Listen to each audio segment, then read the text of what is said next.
Hey everyone, and welcome back to my channel with the bag. Today we will be making a mesh bandana. This is a super easy and fun project. It's kind of memorizable, if you want to call it that, and it's really good for using up single balls of cotton yarn. So let's just get into it. To start off, you will need your yarn.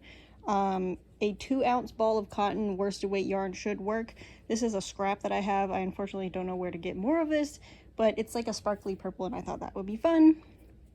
You will also need a 5mm crochet hook and a darning needle for weaving in your ends, and scissors obviously.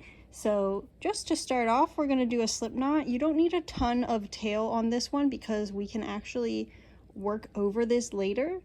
But we're just going to start by making our slip knot and putting that on our hook. And we'll get started with row 1. Row 1, you're just going to chain 4. And then into the first chain that you made, you're going to do a double crochet. Like so. And then to count your stitches for this first row, we're going to count the double crochet as 1. And then the first chain up here counts as a chain, and then this third chain counts as the top of a second double crochet. So you can kind of see here, it's as if this was a double crochet, then we have a chain 1 and then a double crochet. So you should have 3 stitches. For the next row, we are going to turn our work and chain 4 again.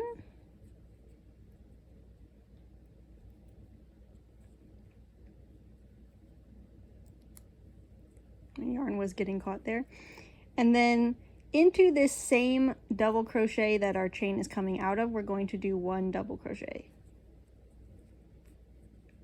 And this kind of makes the same shape on top of this piece here.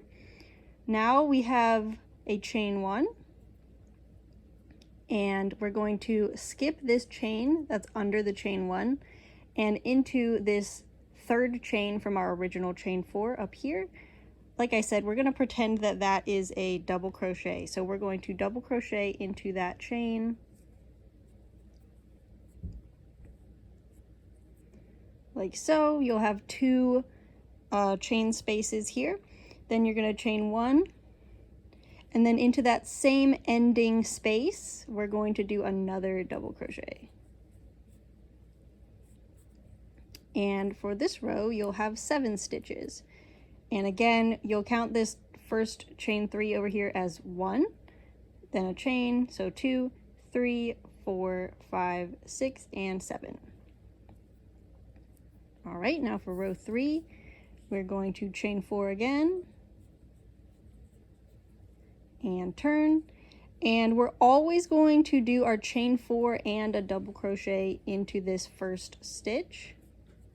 And that will make our triangle wider.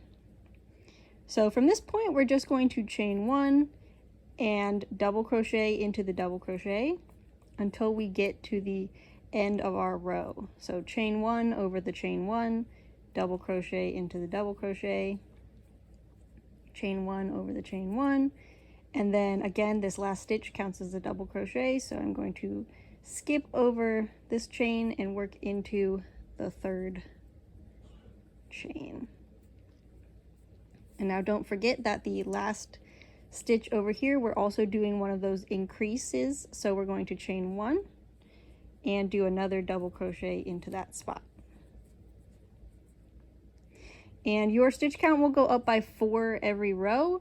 So the last row had 7, so this row has 11. 1, 2, 3, 4, 5, 6, 7, 8, 9, 10, 11. And as long as you are chaining 4 and doing the double crochet into the first stitch,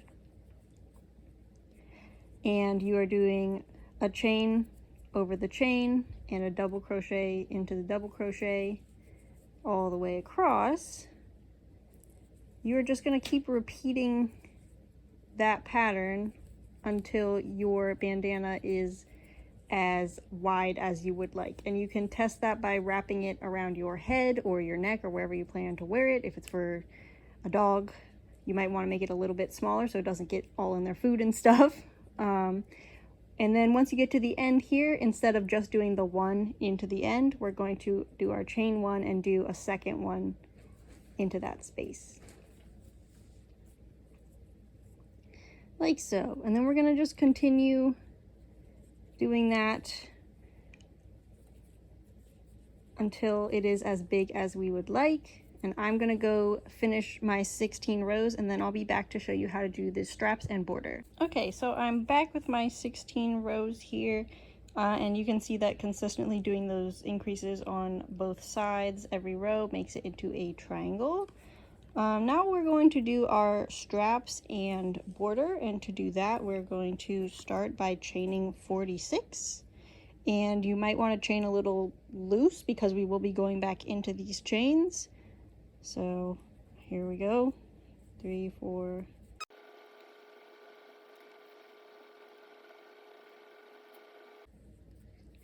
Okay, so now that we have our chain here, we're going to start working back into it. And to do that, we're going to skip our first chain here.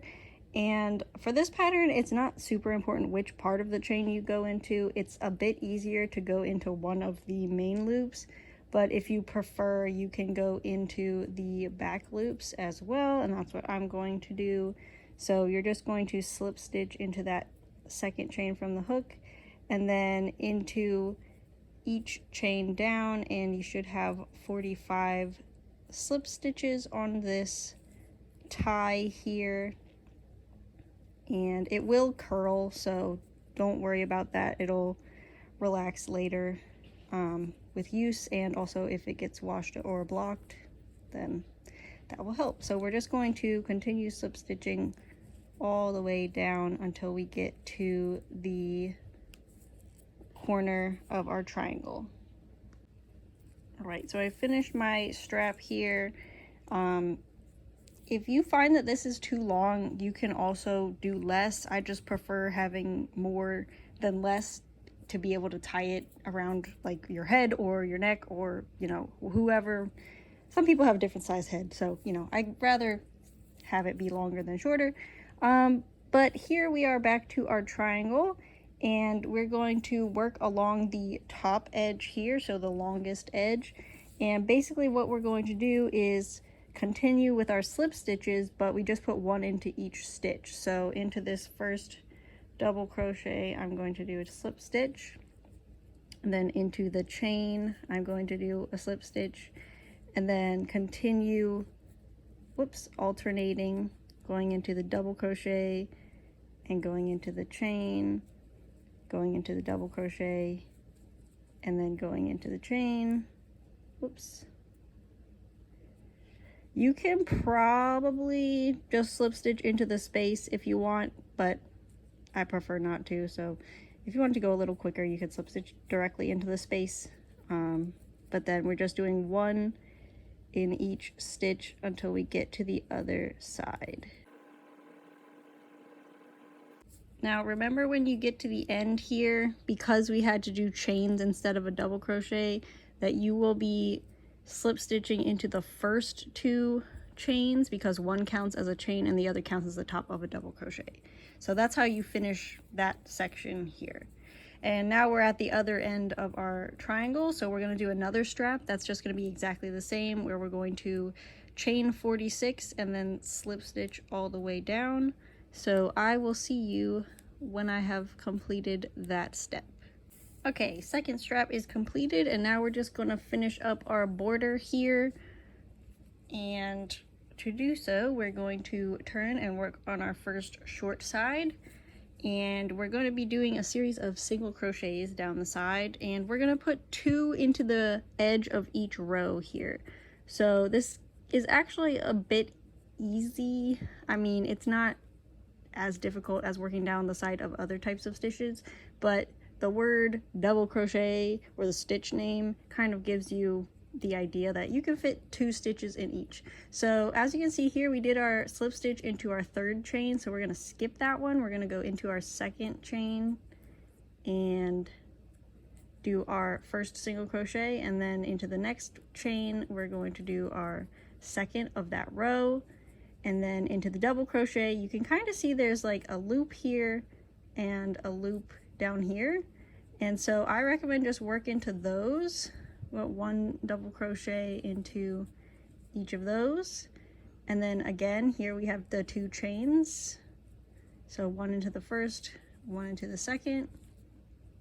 The next row I'm going to work into the top of the double crochet and into the bottom of the double crochet, and you just continue doing that, putting 2 chains, or sorry, putting 2 single crochets into the side of each row until you get to the bottom, and then we will do a corner sequence. So I'm coming up to my bottom corner here, and I'm going to do my 2 single crochets into the side like normal, but then into this bottom chain here I'm actually going to do something different. So to do this, I'm going to first of all put my tail to the side so that I can work over it, and then I'm going to do a single crochet into that very first chain we made, and then chain 2, and then do another single crochet into the same space, starting to work over my tail, and that just gives us a nice clean point for our bandana. And then continuing to work up the side here, I'm going to put 2 into each. So here I've got my first one, again I'm working over my tail, and then my second one for row 1, that one's done, and then here's my next row has the double crochet, so I'm going to go into the bottom and then go into the top. And once you've worked over your tail for maybe 3 or 4 rows, you can cut it and it should stay put. So let's do that. And you've avoided having to sew 2 ends in, and instead you only have to do 1. But again, continue going up the sides, doing 2 singles into the edge of every row, using the chains and the top and bottom of the double crochets. Okay, and once you have done the 2 into your last row and you're back at your strap, what you're going to do is cut your yarn, whoops, and pull the loose end through, and then we're going to take our darning needle here, thread that up, and to do a secure and nice looking ending stitch, I basically go into this first slip stitch like so, pull that through, and then go back down into the original stitch the yarn was coming out of, and you can see it kind of makes a natural looking connection there. And now because this is a mesh stitch, there's not a ton of space to weave in your end, so I recommend going down the single crochet side instead of into your chains, so you can weave in your end however you prefer. And I basically go under a couple of the legs of the single crochets, and then I try to like split the yarn a little bit like that so that it's a bit more secure. And once I've weaved it in for a few inches, I turn around and weave back the other way. So like so, I'm going to just like catch a little bit of the plies of one stitch, and then I'm going to come back the opposite direction. Oops. Like so. Fold that, and then tug it a little bit to make sure that it is relaxed and in its final resting place. Cut that off, and then now you have this awesome, cool, new, sparkly bandana. And I do recommend blocking this, or at least just like let it soak in some water and then let it dry. It doesn't need to be like stretched really, but it will help it drape nicely. So yeah, that's how you make the mesh bandana. If you would prefer a written pattern, I do have one available on my Ravelry, which is linked below. And I hope to see you in my next video. Bye!